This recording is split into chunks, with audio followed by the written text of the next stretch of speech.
매주 월요일 꾸며드리는 이슈 토크, 원숙한 진보 최민희 전 의원, 젊은 보수 장해찬 시사평론가와 함께하는 시간이죠.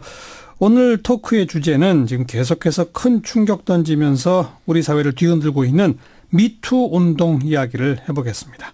최민희 전 의원, 장해찬 씨, 어서 오십시오. 안녕하세요. 안녕하세요. 네, 정말 충격적이죠? 네. 어떻습니까? 저는 남성으로서, 네. 남성 사회인으로서 먼저 좀 반성하게 됐는데요. 그동안 우리가 아무렇지 않게 해왔던, 농담으로 생각했던 말들도 사실은 여성들에게 행해지는 성희롱이고 성폭력이라는 게 이번 미투 운동이 사회를 뒤흔들고 나서야 비로소 남성들에게도 많이 인식이 되는 것 같습니다. 예. 그런 점에 있어서 저 역시 이 사회의 남성 사회인으로서 먼저 좀 반성하는 태도를 보이는 게 맞다고 생각하고요. 이 미투 운동이 지금 정치권으로 번지고 있는데 네. 사실 저는 이걸 오늘 토론을 하지만 보수 진보의 문제라고는 생각을 하지 않습니다. 그런 여러 이유들이 있는데 우리 정치권 또 국회가 법을 만드는 곳이지 법을 지키는 곳은 아니다라는 자조적인 말을 국회 비서진들이 한단 말이에요. 네. 그런데 지금 국회 내부에서도 이 미투 운동이 익명으로 굉장히 많이 고발되고 있는 상황에서 그렇다면서요. 정치인들 그리고 국민들을 대신해서 정말 일하는 정치인들의 성평등 의식, 성윤리 의식이 어디까지 가 있는가에 대해 좀 그 분야에서 일하는 사람으로서 반성하는 마음을 먼저 첫 번째로 가지게 되는 것 같습니다. 네.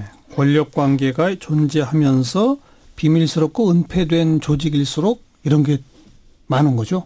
그렇죠. 그리고 국회가 지금 미투와 관련하여 폭로된 사례가 별로 없잖아요. 국회가. 네. 그 이유 또한 여전히 그 권력 서열과 그리고 그 은폐되고 밀폐된 공간에서의 문제가 존재하기 때문이라고 생각해요. 네. 그리고 주로 어디서 폭로가 되냐면 페이스북에 이제 여의도 옆 대나무 숲이라고 국회 보좌진들이 자기 보좌진을 인증을 하면 익명으로 올릴 수 있는 게시판이 있어요. 예. 거기에 이제 익명으로 폭로가 많이 되고 있는데 최 의원님 말씀처럼 이걸 실명으로 폭로하게 되면 자신들의 일자리가 사라지고 평판이 안 좋아질 그런 위기 때문에 익명 폭로에 그치고 있는 것 같습니다. 익명 폭로이면서 또 가해자도 적시하지 못하는 그런 경우가 많죠. 그러니까 국회에서 지금 미투 운동이 벌어지고 있다고 얘기하기가 힘들죠. 예. 그것은 그만큼 국회가 더 위계적이며 폐쇄적이고 뭔가 뭐랄까요? 자유롭지 못하다는 거에 반증이지. 네. 지금 국회에 미투 운동이 일어날 만한 일이 없다. 이건 아니라는 게 중요한 것 같아요. 예. 그리고 미투와 관련하여 정말 이렇게 지금 말씀하신 모든 남성이 반성해야 된다. 그것은 돌아봐야 된다는 일반론적으로 맞는데 모든 남성이 가해자는 아닌 거거든요. 네. 그러니까 일상적인 성추행은 일상적인 성추행으로 그건 또 단죄받아야 되고 지금의 미투는 단순히 일상적인 성추행이라고 보기는 어렵죠. 그게 아닌 거죠. 네. 예, 권력 위계 속에서 위력에 의해서 이 성과 관련된 행위를 강요하고 그렇죠. 그리고 강요하면서도 죄의식이 없고 왜냐하면 권력관계 속에 있으니까. 예. 그리고 권력관계의 여성은 혹은 권력관계의 남성은 피해자가 남성일 수도 있겠죠. 만약에 위력에 의해서 성과 관련된 강요를 받았는데 그것을 거부할 경우 내 직업을 잃게 되지 않을까. 내가 미래의 직업을 잃게 되지 않을까. 못 갖지 않을까. 내 사회적 평판이 나빠지지 않을까. 이것이 작용해서 나타나는 것이거든요. 그렇죠. 그래서 특히 가해자에 대해서는 보호가 필요한 것 같고요. 애초에 미투를 주장했던 미투 창시자도 일단 성폭력 피해자를 드러내고 예. 보호하기 위한 운동이다. 이렇게 얘기를 했었거든요. 예. 자, 정치권까지로 지금 번지고 있고, 좀 아까 장해찬 씨가 보수 진보의 문제가 아니다, 이런 말씀을 하시긴 했는데, 어쩔 수 없이 오늘 이슈토크에서는 또 이 문제를 던지지 않을 수가 없는 게, 공교롭게도 지금 더불어민주당 쪽 인사들이 더 많이 나오고, 거의 절대적으로 나오고 있단 말이죠. 이런 현상은 어떻게 보십니까? 저는 기본적으로 더불어민주당 여권 인사들 위주로 미투가 터졌다고 해서 기뻐하거나 아니면 그분들이 특별히 더불어민주당 분들의 성의식이 더 자유한국당에 비교해서 낫다고 생각하지는 않습니다. 예. 그러나 운동권 문화를 이야기하지 않을 수 없을 것 같은데 사실 이렇게 운동권 대표 주자로서 나섰던 분들 젊은 시절 대학 시절부터 거의 우상화되는 경향이 있었고요. 그리고 특히나 이 지금의 여권의 지지자분들이 이건 지지자 잘못이라는 말은 절대 아닙니다. 전제를 하고 좀 워낙 광적인 인기가 있고 팬덤 현상이 있잖아요. 사실 보수당에서 부러워할 정도로 아이돌 팬클럽이 아니냐 할 정도로 정치인들에 대한 팬덤 현상이 지금 민주진보 진영에서 훨씬 더 두드러지는데 그러다 보니까 지지자들이나 이 국민들의 그런 팬심을 마치 자신을 향한 절대적인 어떤 복종처럼 잘못 받아들이고 인식한 인기 정치인들이 실수를 하게 되는 것 같아요. 그래서 뭐 폭력을 쓰지 않았다고 해서 이것이 위력이나 권력에 의한 성관계가 아닌 것이 아님에도 불구하고 이 사람들이 그 자신의 어떤 국민들이 대리 위임해준 그 인기와 명예, 권력들을 정말 폭력이나 마찬가지로 잘못 인식하고 휘두르게 된 것이죠. 그렇게 보신다. 최민희 전 의원 어떻게 보세요? 저는 전역 작가의 말을 주목하는데요. 전역 작가가 여의도에는 안희정과는 비교할 수 없는 안희정을 능가하는 그 미투 대상들이 있다 이렇게 얘기했거든요. 그래서 이게 드러나는 것과 미투가 있다는 거는 다른 것 같아요. 예, 드러나는 건 오히려 아까도 말씀드렸지만 국회가 더 폐쇄적이고 더 고백할 수 없고 고백하면 국회 내에서 어느 의원실에서도 일자리를 못 얻는 폐쇄적 시스템 때문에 이제 익명으로 하고 가해자도 익명도 아닌 뭐 아주 두루뭉실하게 할 수밖에 없는 것처럼 저는 오히려 거꾸로 얘기하면 조금 개혁적이고 진보적인 여성들이 지금 용기를 내고 있는 상황이다.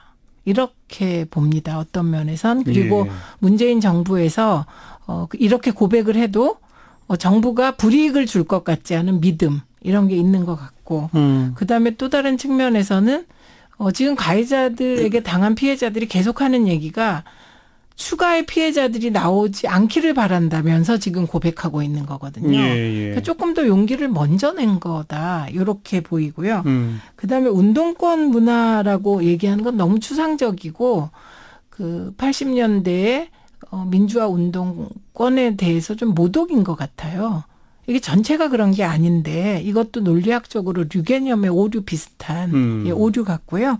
예를 들면 콕 찍어서 안희정 지사가 문제가 된 겁니다. 그리고 뭐 민병두 의원이나 정봉주 의원은 또 조금 다른 케이스고요. 위력에 의해서 직업적 가치를 훼손할 만한 위치에 있는 사람이 가해를 한 경우는 안희정 지사인 것 같아요. 그리고 그렇죠. 그 부분에 대해서 이제 이게 자꾸 정치적인 책임 문제 때문에 혼동이 오는데요. 정치적인 책임은 안희정뿐만 아니고 민주당도 지고 있고 지는 거라고 생각합니다. 그래서 정치적 책임을 안 지려고 할 때 그게 토론 대상인데 뭐 이미 지고 있다. 그리고 저는 져야 한다 이렇게 생각을 합니다. 그래서 그 정치적 책임과는 별개로 운동권 문화를 지목하거나 이런 거는 미투의 본질을 또 훼손시킬 수 있다. 왜냐하면 미투가 운동권의 독특한 성문화로 비롯된 운동이 아니거든요. 그거랑 관련이 없다? 예, 관련이 없습니다. 그리고 그렇게 따지면 이게 그러면 연예계가 문제인가요? 이렇게 말하면 연예계에서도 반발하겠죠. 예, 그렇기 때문에 이건 애초 창시자가 고민했던 대로 이건 성폭력 피해자를 드러내고 그들을 보호하고 이런 거지. 특정 어떤 집단을 지목해서 그 문화가 문제다 이렇게 되면 미투는 왜곡될 수 있다 이 말씀을 드립니다. 저는 뭐 운동권 전체가 당연히 그렇다는 일반화의 오류를 범하면 안 되지만 기본적으로 정치인을 이제 좀 우상화하는 그런 문화 자체가 이런 일을 만들어내는 원인 중 하나로는 지목할 수 있지 않나 싶고요. 그리고 또 하나 좀 경계해야 될 게 뭐 전효옥 전 의원이 말을 했지만 실제로 여의도의 안희정 전 지사를 능가하는 그런 분들이 있을 수 있고 우리 국회에서 지금 익명으로밖에 폭로를 못하는 현실이 있기 때문에 이런 실태 조사나 실상에 대해서 우리가 안희정 한 사람만 타겟으로 지목하고 넘어갈 게 아니라 정말 국회 내에 어떤 이런 일이 있었는지도 관심을 가지고 그런 문화를 철폐하기 위해서 노력을 해야 합니다. 그러나 한편으로는 뭐 댓글이나 이런 걸 보면 아직 현재로서는 자유한국당이나 보수야당의 이런 미투로 지목된 사람들이 가해자가 드러나지는 않고 있잖아요. 그럼에도 불구하고 어떤 음모론인 것처럼 안희정이 걸렸을 뿐이지 실제로는 자유한국당이 더 할 거다 이런 식의 어떤 음모적인 시각을 가지고 있는 분들도 있는 것 같아요. 그런 거는 좀 경계해야 될 태도가 아닌가. 그런 식의 음모론은 좀 경계해야 할 필요가 있고 네, 사회 전체적인 분위기를 바꾸는 것과 별개로 아직 드러나지도 않았는데 보수는 더 이 미투 부분에서 더 지저분할 것이라고 단정지어서 음모론을 펼치는 또 몇몇 진보 셀럽들의 어떤 이야기나 이런 태도는 지금 미투 운동의 본질을 오히려 왜곡하고 이것을 보수 진보의 정쟁 구도로 몰고 가는 도구가 되지 않는가 하는 염려는 가지고 있습니다. 그건 제가 자료를 잠깐만요. 드릴게요. 그 대목 나가기 전에 최민희 의원이 지적하신 좀 개혁적이고 진보적인 진영의 여성들이 더 용기를 내고 있다는 측면은 동의하세요? 어떠세요? 뭐 그 부분을 정확하게 어떤 의도로 말씀하신 건지는 잘 모르겠는데요. 저는 이게 예를 들면 문재인 정부가 해코지를 안 하기 때문에 여성들이 이 시기에서 용기를 낼 수 있다는 말에는 조금 동의하기 힘들고요. 이게 우리나라에서 뿐만이 아니라 이제 미국에서부터 시작된 어떤 사회적인 변혁 흐름이 있기 때문에 여성들이 지금 용기를 같이 낼 수 있는 것이지 진보적인 여성들이기 때문에 더 용기를 낼 수 있다. 이것은 이 용기를 낸 여성들을 정치적으로 갈라서 판단할 수 있는 발언일 수 있기 때문에 어떤 정권이나 정치 성향의 문제가 아니라고 생각합니다. 그러고요. 자, 네, 우선 미투 운동이 박근혜 정부 때부터 그 이전부터 그때부터 있었죠. 근데 그때는 미투를 하기가 어려웠습니다. 왜냐하면 박근혜 정부가 소통을 하지 않는 정부고 예를 들면 을보다는 갑에 더 치중한다고 생각하고 있었기 때문에 피해자들이 뭔가 할 수 있는 분위기는 아니었고요. 저는 문재인 대통령이 미투 운동을 적극 지지하는 것은 되게 미투에 긍정적인 영향을 주고 있다. 뭐 이렇게 봅니다. 근데 그 구호 여권이 성과 관련된 추문에 더 많이 연루됐고 더 문제됐다는 건 팩트입니다.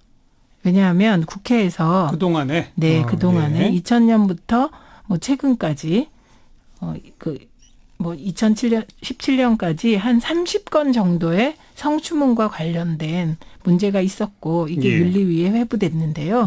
이게 대부분이 다 구여권이었습니다.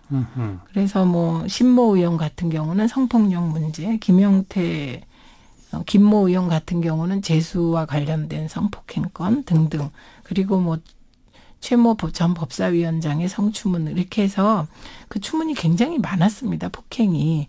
그렇기 때문에 저는 이게 정파적인 문제가 아니다의 근거지, 그렇기 때문에 보수가 더 많다, 진보가 더 미투가 많다, 뭐 본질적으로 미투가 있어서 폭로된다, 뭐 이런 건 아니라고 봅니다. 이 운동이 지속적으로 전개되면 저는 이건 정말 정파적인 문제가 아닌 것이 증명될 거라고 보고요. 그다음에 이것을 가장 정파적으로 끌고 가는 분은 홍준표 대표시죠.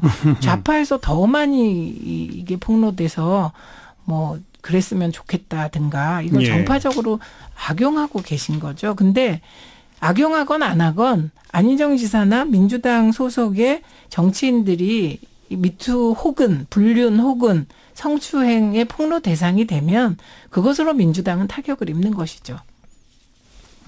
저는 이 미투 운동이 본격적으로 터져나간 게 한마디만 더 첨언하자면 2017년 10월 이제 헐리우드의 영화 제작자 하비 와인스타인의 성추행이 폭로되면서 미국에서부터 이게 들불처럼 번졌거든요. 그렇기 때문에 이것마저도 박근혜 정부가 불통했기 때문에 미투가 그때는 퍼지지 못했고 문재인 정권에서 미투가 더 활성화됐다는 건 시기적으로도 좀 맞지 않는 기승전 박근혜 탓이 아닌가 싶고요. 아무튼 전체적인 말씀에는 제가 동의를 합니다. 예를 들어 홍준표 대표가 좌파들이 더 많이 걸렸으면 좋겠다고 했다거나 한국당 여성위원회에서 좀 부적절한 발언들이 여러 번 나왔었는데 오히려 그럴 때 한국당이 우리도 잘못한 게 없는지 반성하고 자성하겠다는 태도를 보여줬다면 미투로 민주당에 실만한 국민들의 민심이 더 많이 한국당으로 가지 않았을까 싶거든요. 그런 발언에 대한 아쉬움은 저도 충분히 공감하고 있습니다. 그러니까 미투 운동이 최초로 제안된 게 2006년이거든요. 그러니까 되게 역사가 오래됐고 그리고 지금 우리 사회처럼 간간히 여성들이 폭로하고 이건 있었죠. 근데 그게 뭐 예를 들면 2017년 10월에 확 퍼졌다. 뭐 이건 맞습니다. 그런데 제가 말씀드린 만약에 문재인 대통령이나 문재인 정부가 미투에 대해서 경직된 태도를 취했다면 그래도 이 운동이 확산될 수 있을까? 전 그렇지 않다고 생각합니다. 그렇기 때문에 이게 소통하려는 정권, 피해자를 좀 더 이해하려는 정부, 이런 정부에서 피해자들이 용기를 내는 건 너무 당연한 것 같아요. 뭐 두 분의 시각 차이 마찬가지로 청취자분들도 시각 차이를 보이고 있습니다. 3152번 쓰시는 분은 이명박 박근혜 정부 같으면 지금처럼 미투가 활발하게 진행될까요? 이렇게 뭐 물음표를 통해서 반대 의견 주셨고 반대로 박성근 님께서는 문 대통령이라서 활발한 건 아니죠. 지나친 민주당 중심 발언입니다. 또 이렇게 시각 차이를 보여주고 계시고 두 분이 언급하신 팩트 2000년부터 2017년까지 국회에서 성추문 관련 30건이 있는데 9여건이 압도적이다라는 것도 팩트고 그러나 최근의 미투 운동은 또 더불어민주당 쪽이 압도적이다. 이것도 또한 팩트인데 제가 여기서 하나 이제 질문하고 네. 싶은 게 있는데요. 사실 뭐 안희정 전 지사라던가 정봉주 의원 전 의원 오늘 복당이 불어댔다고 들었습니다. 미투 관련된 의혹이 해소되지 않아서.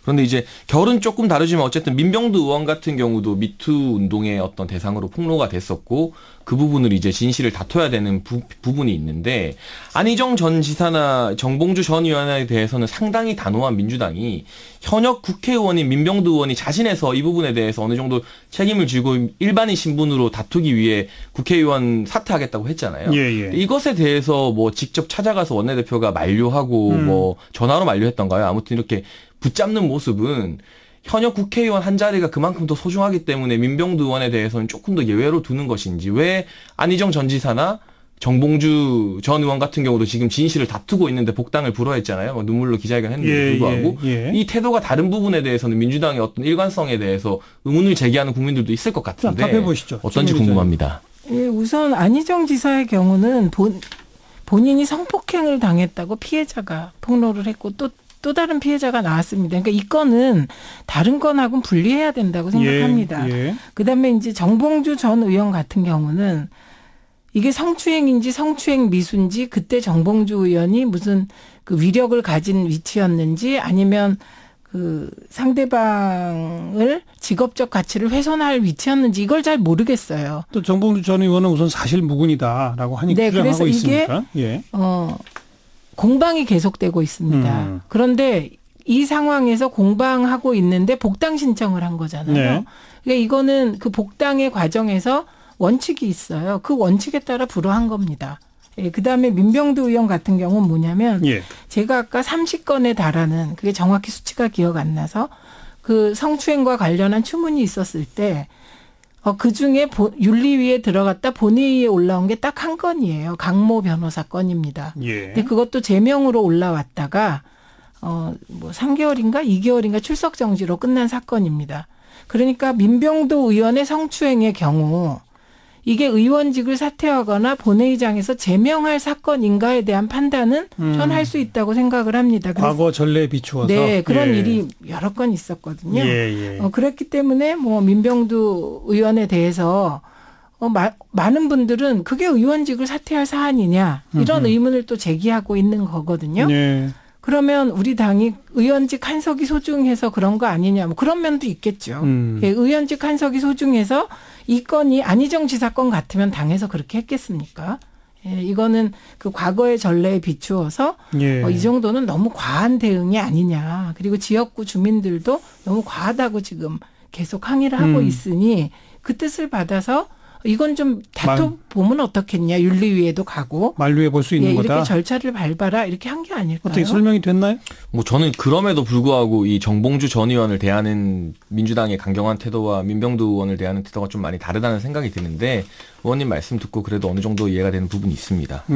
전례에 비추었다는 것은 납득은 된다. 뭐 그러나 그 전례가 이제 과거의 전례 아니겠어요? 저는 그 30여 건의 성추문을 일으켰다는 9여건 지금 보수당이겠죠. 그 분들을 비호하거나 두둔할 생각은 추호도 없지만 이 미투 운동이 일어난 만큼 우리 국회의 어떤 성인식이나 과거 뭐 징계 수위 이런 것도 훨씬 더 높아져야 되지 않겠어요? 그래서 과거에는 제명이 안 됐기 때문에 기준이 달려야 된다. 네네 지금 그 기준으로는 문제가 없다는 것도 조금은 이제 와서는 다시 한번 생각해 볼 필요가 있는 것 같아요. 맞습니다. 맞는데 지금 기준을 아직 못 만들었잖아요. 네. 국회는 과거 기준, 과거 경험으로 판단할 수밖에 그 얘기는 없잖아요. 그 정도 하고 지방선거에 이게 영향을 미칠까요? 미친다면 어떻게 미칠까요? 그 얘기를 한번 해보시죠. 우선 충남도는 좀 미칠 것 같습니다. 그렇겠죠? 충청남도는 왜냐하면 안희정 지사뿐만 아니라 지금 유력했던 박수현 전 의원까지도 그렇죠. 개인적인 문제에 휩쓸려서 수출마를 안 하게 됐기 때문에 영향을 미치고 있다고 생각합니다.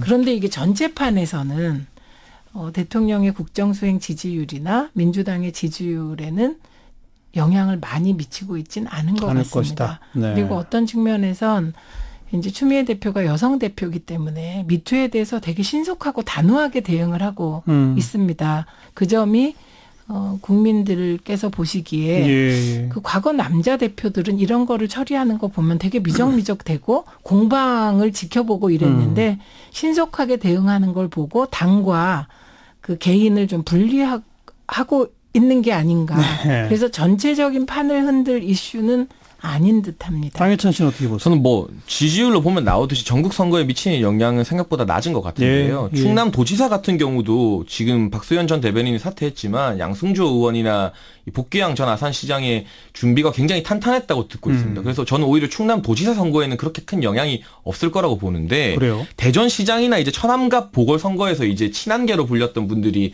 사실상 가장 유력한 민주당 후보로 대두됐었는데 그분들이 이번에 또 어려움을 겪고 사퇴하는 과정에 몰리게 되면서 예. 이 대전시장과 천안갑 선거가 좀 힘들어지지 않았나 디테일하게 분석하면 그런 측면의 말씀을 드리고 싶고요. 그리고 또 하나 복병이 있는 게 지금은 아직 큰 영향을 끼치지 않고 있지만 뭐 이 시사 프로 진행자인 김어준 씨가 미투 공작을 경계해야 된다 뭐 음모론 이런 걸 이야기했었잖아요. 예. 여기에 이제 이 김어준 씨 혼자만 이런 말을 한 게 아니라 민주당의 금태섭 같은 경우는 그 부분 피해자들을 위축시킬 수 있으니까 그런 말을 하면 안 된다고 김어준 씨에게 사과를 요구했었습니다. 비판했죠. 그런데 예. 거기다 대고 정청래 전 의원이나 지금 현역인 손혜원 의원이 금태섭 의원을 비판하고 나섰단 말이죠. 뭐 예를 들면은 시사에 대한 약간의 상식과 고위 국어 수준의 독해력만 있으면 이해할 수 있는 문장이다 이런 식으로 비판을 했는데 이런 식의 미투를 둘러싼 어떤 민주당 편을 들기 위한 정청래 전 의원이나 손혜원 의원 같은 분들이 과도한 발언을 계속해서 하게 되면 지금은 영향을 끼치지 않을 수 있지만